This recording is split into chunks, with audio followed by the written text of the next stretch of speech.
देखो, मेरे एक स्टूडेंट का मेरा क्वेश्चन था कि एक यहाँ पे फोल्डर है, एक पाथ है, इस पे एक फोल्डर का पाथ है यहाँ पर।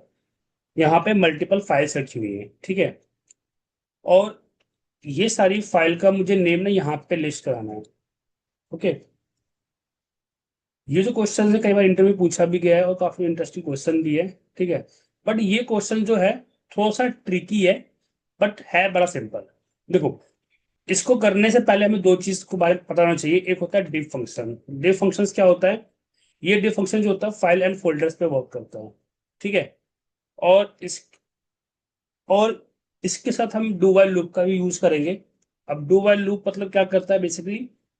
ये एक तरह से लूपिंग ही करता है, जैसे फॉर लूप और वाइल लूप काम करता है, ये भी लूप का ही काम करता है। बट इसकी कंडीशंस क्या होती है कि जो आपने कंडीशंस दी है लूप के अंदर, जब तक वो ट्रू है तब तक वो लूप आपका चलता रहेगा।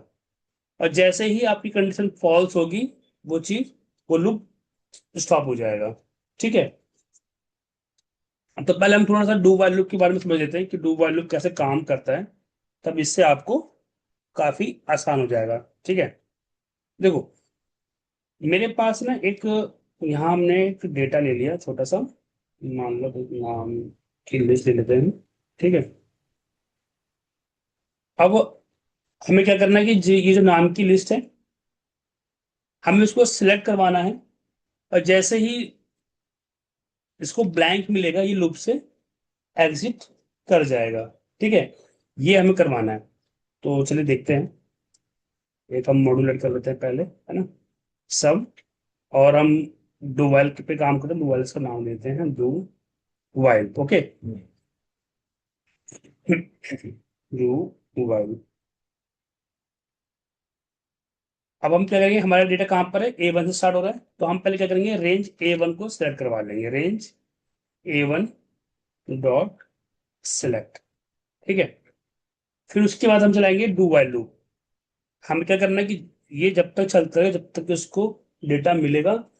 जैसे इसको ब्लैंक सेल मिलेगा, ये लूप से एग्जिट कर जाएगा, ठीक है। डू वाइल और एक्टिव सेल, क्योंकि हमने रेंज A1 कर रखा है सिलेक्ट, ठीक है। तो यहाँ देंगे हम एक्टिव सेल डॉट वैल्यू। अगर इसको ये नॉट इक्वल ब्लैंक मिलेगा, तो ये इस लूप से बाहर हो जाएगा। और जब तक इसको डेटा मिलेगा तो क्या करेगा, उसको एक्टिव सेल को ये सिलेक्ट करेगा। Active cell dot offset, dot offset. Offset हम क्या डालेंगे? रो नंबर हमारा 1 है, कॉलम हमारा 0 है, ठीक है, क्योंकि हम एक ही कॉलम पे काम करते हैं तो उसको 0 दिया। और डॉट सिलेक्ट, ठीक है। अब एक बार इस लूप को हम चला के देखते हैं। देखो, F8 A1 सेलेक्ट कर लिया इसने। और जैसे हम लूप पे अंदर जाएंगे, एक्टिव सेल को क्या करेगा ये? ऑप्शन मतलब एक रो नीचे आ जाएगा, ठीक है। अगेन, जब तक ये लूप तब तक चलेगा जब तक इसको डेटा मिलेगा। जैसे ही लूप से बाहर आएगा, ये लूप देखो यहाँ पे आपको डेटा मिल गया, ठीक है, ये लूप चलेगा। अभी नीचे ब्लैंक आ गया तो ये ऊपर जाएगा। अभी क्या नॉट इक्वल ब्लैंक, ये लूप से सीधे बाहर आ जाएगा। तो ये डू वाइल लूप ऐसे काम करता है, ठीक है। अब जो हमारा मेन टास्क क्या था कि हमें उस फोल्डर की सभी फाइलों का पाथ, सॉरी, नेम यहाँ पे लिस्ट कराना है। ये हमारा पाथ है। बट हम डायनेमिक पाथ देंगे, ठीक है, स्टैटिक पाथ नहीं देंगे। तो हम डायनेमिक पाथ कैसे देंगे? दिस वर्क बुक के थ्रू देंगे, ठीक है। आपने पढ़ा भी होगा दिस वर्क बुक, ठीक है। या हम देते हैं फाइल नेम, ठीक है। फाइल हमारा प्रोग्राम का नाम, मैक्रो का नाम है। पहले हम क्या करेंगे, उस फाइल का पाथ बनाते हैं, ठीक है। हमारा फाइल का पाथ कहाँ पर है? यहाँ पर है। ये हमारा अपना वर्क, मतलब जो इस पे हम कोड कर रहे हैं, ये हमारी फाइल है, ये हमारा फोल्डर वाला पाथ है, ठीक है, फोल्डर है। तो हमें उसको डायरेक्ट डायनेमिक करवाना, तो हम यहाँ पे क्या लिखेंगे? Path this workbook dot path, ठीक है। और यहाँ पे हम देंगे एम्परसेंड, ठीक है। और फोल्डर का नाम, फोल्डर नाम क्या है? यहाँ पे लिखा हुआ है फाइल्स, ठीक है। एंड फाइल्स का क्या देंगे हम, जितनी भी सारी फाइल्स हैं हमको सभी फाइल को एक्सट्रैक्ट करना है, तो क्या लिखेंगे यहाँ पे, स्टार डॉट स्टार। अगर कोई पर्टिकुलर फाइल होता है, जैसे एक्सएलएस करना है या एक्सएलएस हम कोई पर्टिकुलर फाइल को हमें एक्सेस करना है, तो वहां हम उसका एक्सटेंशन दे देते हैं, ठीक है। बट हमें सभी फाइल को गेट करना है, तो हम क्या करेंगे, स्टार लगा के उसको एंटर कर देंगे, ठीक है। अब जो ये हमारा ये पाथ है, ठीक है, और ये वाला जो पाथ है, मैं आपको भी दिखाता हूँ। यहाँ हम आते हैं, यहाँ पे लिखते हैं, पहले इस कोड को रन करते हैं, ठीक है। सब फंक्शंस, हमने इसको इक्वली लिखा, ठीक है। बट मैं कोई सजेस्ट करूंगा, जब भी आप कोई भी वेरिएबल यूज करते हो, तो उस वेरिएबल को डिफाइन कर लेना चाहिए, ठीक है।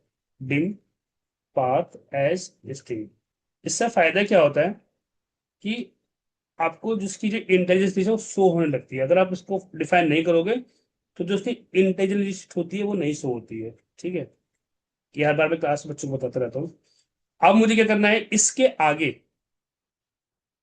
ये हमारा पाथ शो हो गया। अब हम पहले इसका पाथ चेक करते हैं कि जो हमारा ये पाथ है, क्या ये इससे मैच हो रहा है। जो हमारा ये वाला पाथ है, इससे मैच हो रहा है, तो यहाँ हम देते हैं MS बॉक्स में पाथ, ठीक है। अब F8 करते हैं, और F8 देखो, पाथ मैच हो रहा है। फंक्शन डॉट फाइल्स, हमने डॉट क्यों लगाया है, हमें सिर्फ फाइल को गेट करना है, ठीक है। तुम्हारा फाइल ये हो रहा है। अब हमें कहाँ पे डिस्प्ले करवाना है, हमें A1 पे करवाना है। आपको जहां पे भी करवाना है, पहले आप क्या करोगे, उसको वहां पे सिलेक्ट करवा लोगे, रेंज A1 डॉट सिलेक्ट, ठीक है। और हम चाहते हैं वहां पे हम एक हेडर दे दें कि जो भी सिलेक्शन डॉट वैल्यू होगी,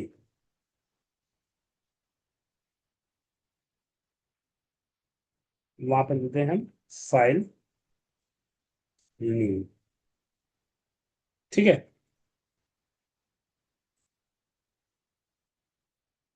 अब उसके बाद हम अपना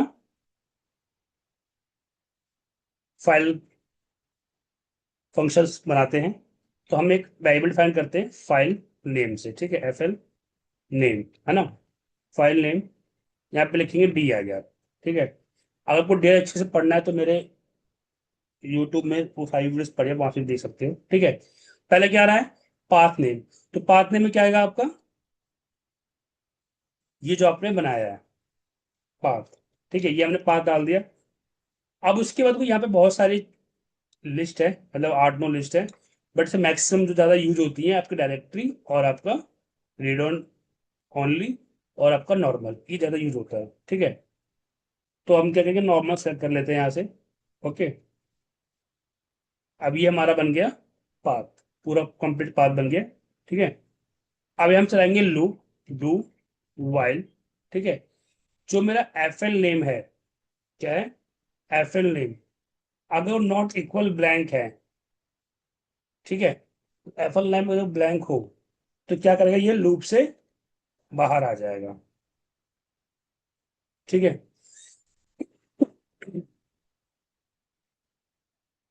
वरना आप एक्टिव सेल पे जाइए, ठीक है, आप एक्टिव सेल पे जाओ, एक्टिव सेल, एक्टिव सेल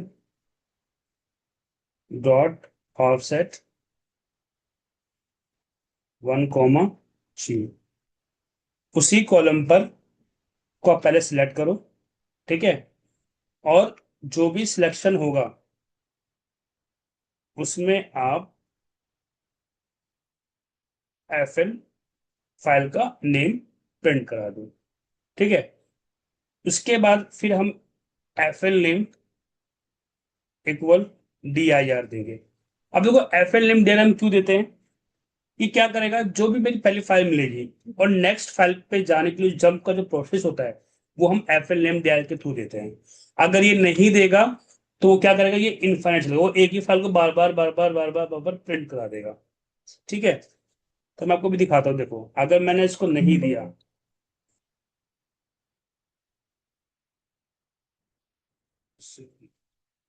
इसको मैंने यहाँ पे बिल्कुल नहीं लगा। अगर मैंने इसको नहीं दिया, देखो ये क्या करेगा। जैसे हम इसको F5 करेंगे,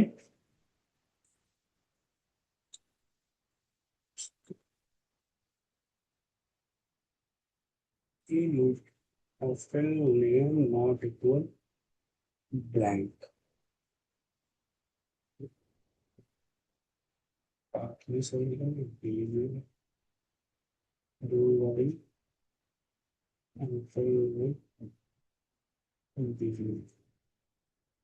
ये बात वो नहीं मतलब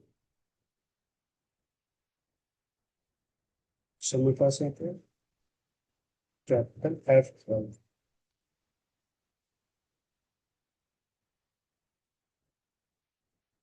पिक्सल फाइल से फाइल फाइल पे नहीं सही है। ये कह रहा है इसको फाइल मिल नहीं रही है।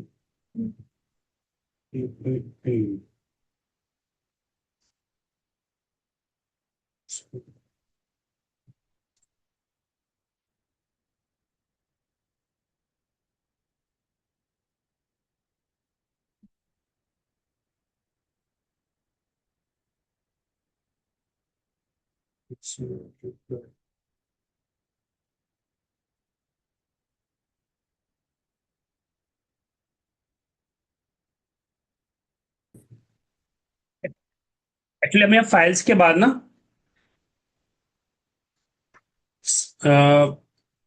बैक स्पेस ही लगाया था, इसलिए वो देखो बैक स्पेस हम क्यों लगाते हैं, जब नहीं लगाएंगे उसलिए आ रहा था क्योंकि जब हम किसी फोल्डर के अंदर एंट्री लेते हैं तो एंट्री लगाने से पहले हम क्या करते हैं,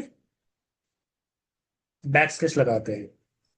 ठीक है, अगर हम इसको नहीं लगाएंगे तो वो फाइल उस फोल्डर में वो एंट्री नहीं मिलेगी। जब वो फोल्डर में जाएगा नहीं तो फाइल का नाम कैसे गेट करेगा। तो हमेशा ये याद रखना, ठीक है। चलिए अब स्टार्ट करते हैं दोबारा कोड को, देखते हैं चला के। अब इसके अंदर चला गया। अब मैं F5 करता हूँ, देखो अभी इनफाइनाइट से चलता रहेगा। क्यों? क्योंकि देखो अभी एक ही फाइल को बार प्रिंट कर रहा है। ठीक है, कि अब ये क्यों ऐसा कर रहा है, क्योंकि ये क्या कर रहा है, दूसरे फाइल पे इसको हम जंप नहीं करा पा रहे हैं। वो एक ही फाइल बार बार चलाता जा रहा है, चलाता जा रहा है, कहाँ तक चलाएगा इसको पता नहीं चल रहा है। ठीक है, तो इसको हम स्टॉप कर देते हैं। ठीक है, अब यहाँ पे हम क्या करते हैं, ये FLMDI लगा देते हैं। अब देखो इसको लगाने से क्या होगा, ये हर एक फाइल के ऊपर जंप करेगा, देखना। ठीक है, तो पहले हम इसको यहाँ से हटा दे सभी चीज को, और यहाँ से हम F5 करते हैं। हो आ गया, सारे फाइल में आपके आपकी गेट हो। ठीक है, तो ये DI फंक्शन बहुत इंपॉर्टेंट है। इस फंक्शन का हम बहुत ज्यादा यूज करते हैं जब हम किसी प्रोजेक्ट पे काम करते हैं। जैसे सपोज करो आपके पास 100-150 फाइल्स रखी हुई है, आपको कोई फाइल पर्टिकुलर डिलीट करानी है। ठीक है, तो हम DI फंक्शंस को इजिली डिलीट करा सकते हैं। ठीक है, तो ये था DI फंक्शंस। ओके, समझ में आया आपको? चलो, ओके।